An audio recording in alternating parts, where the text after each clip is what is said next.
जय हिंद दोस्तों, स्वागत है आपका हमारे यूट्यूब चैनल में। सबसे पहले आप चैनल को सब्सक्राइब कर लीजिएगा और वीडियो को अंत तक जरूर देखिएगा।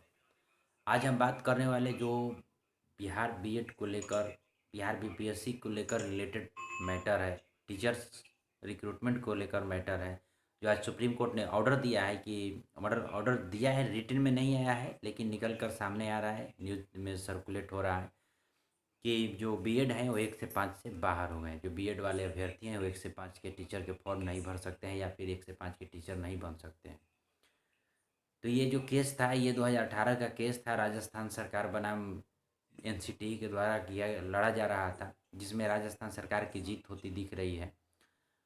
देखिए, इसमें दो तरह के फैसले आ सकते हैं। जो फैसले की बात कही जाए तो देखिए, इसमें दो तरह के फैसले हो सकते हैं। अगर सुप्रीम कोर्ट कहीं लूप होल देता है तो उस लूप होल का यूज़ करके जो अभी करंट वैकेंसी चल रही हैं उसमें बचाव हो सकता है और केवल राजस्थान सरकार तक ही ये बातें सीमित रह सकती हैं। तो केंद्र जो सुप्रीम कोर्ट का फैसला है वो दो तरीक़ों से आ सकता है। पहला कि ये केवल राज्य सरकार यानी राजस्थान सरकार को ही दिया जाए, कि केवल राजस्थान सरकार ने केस किया था तो राजस्थान सरकार को ये ऑर्डर दिया जाता है। दूसरा, अगर 2018 एनसीटी गाइडलाइन को पूरी तरह से रिजेक्ट कर दिया जाता है तो फिर ये फैसला पूरे देश को प्रभावी होगा और जितनी भी वैकेंसीज अभी करंट में हो रही हैं या फिर जितनी भी होने वाली हैं उस सब पे ये प्रभावित डालेगा, इसमें कोई संदेह नहीं है। हालांकि अभी न तो बिहार बीपीएससी की तरफ से या फिर जितने भी टीचर फॉर्म भरे जा रहे हैं अभी कहीं से कोई क्लेरिफिकेशन नहीं आया, चूँकि यहाँ से क्लेरिफिकेशन तब आएगा जब सुप्रीम कोर्ट अपना ऑर्डर, अपना गैजेट जारी कर देगा। तब उस गैजेट को बारीकी से पढ़ना होगा, लाइन बाय लाइन पढ़ना होगा कि उसमें कहीं क्या लूप होल दिया है, क्या नहीं दिया है, वो उसके बाद ही हम कुछ कर सकते हैं। देखिए, निराश होने की ज़रूरत नहीं है। हालांकि आपकी जो निराशा है वो निराधार नहीं है, लेकिन हौसला बनाए रखना है, अपनी तैयारी को जारी रखना है। एग्ज़ाम होगा, चूँकि 4-5 लाख लोग बिहार बीपीएससी में भी बीएड वाले फॉर्म भरे हैं। तो अचानक से ऐसा नहीं हो सकता कि आप एकदम से बाहर कर दीजिएगा, कुछ इसका कुछ होगा। ऐसा नहीं है कि कुछ नहीं हो सकता है। हो सकता है कि इस फैसले को अगले बेंच में चुनौती दिया जाए तो फिर ये आगे प्रक्रिया चलती रहेगी। बाकी फिर जब आएगा तब देखा जाएगा।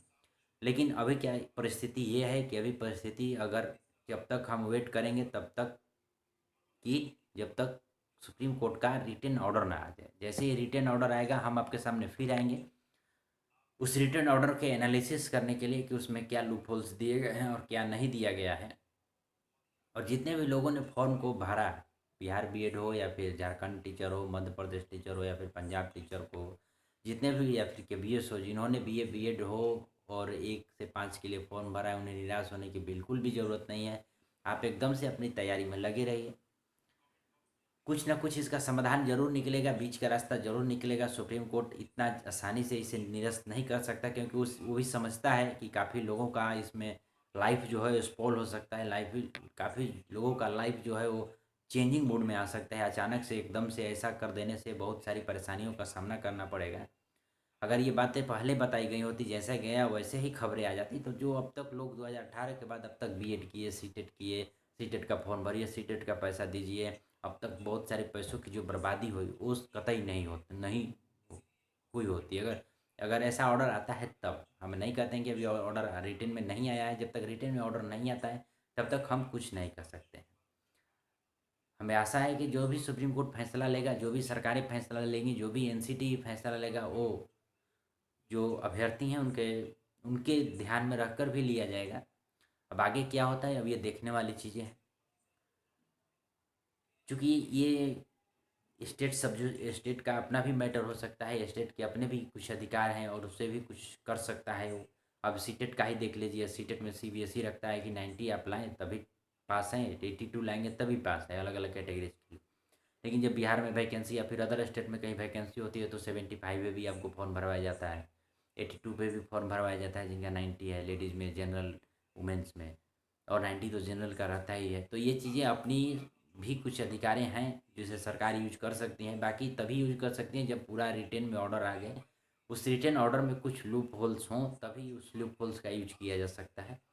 और हम बीपीएससी और सरकार से और सुप्रीम कोर्ट से या फिर एनसीटी से यही प्रार्थना करना चाहेंगे कि आप जो भी फैसला लें छात्रों को हित को ध्यान में रखकर फैसला लीजिए, क्योंकि सबने उतना ही मेहनत किया है, सबने पैसा दिया है, सबने तैयारी की है, सब इंतज़ार में किए थे। सबका समय गया है और समय एक बार चला जाता है तो समय फिर आता नहीं है। जो अब तक के इंतज़ार में बैठे थे कि 1 से 5 के हम टीचर बन जाएँगे, उनके लिए तो जो समय गया वो समय अपूरणीय क्षति कही जा सकती है उस समय को। तो हम छात्रों से भी यही कहेंगे कि आप बिल्कुल भी ना निराश मत होइए और बिल्कुल भी आप एकदम से शांति उम, में रहिए, माइंड को अपने आप को एकदम से शांत करके रहिए और इंतज़ार करिए शाम तक क्या होता है। और जैसे ही कुछ इसके निकल कर आते हैं तो हम आप तक ये खबरें बहुत जल्द पहुँचाएँगे। बहुत जल्द फिर से एक बार हम वीडियो आपको यूट्यूब पर डालेंगे। आप यूट्यूब चैनल को सब्सक्राइब कर लीजिएगा और बेल आइकन को दबा दीजिए ताकि आप इसे देख सकें। और हम आपसे प्रार्थना करना चाहेंगे फिर से एक बार कि आप बिल्कुल भी परेशान ना हो। जो भी होगा हमारे और आपके लिए बेहतर होगा। मिलते हैं फिर अगले समाचार के साथ जैसे ही कोई आता है। तब तक के लिए नमस्कार।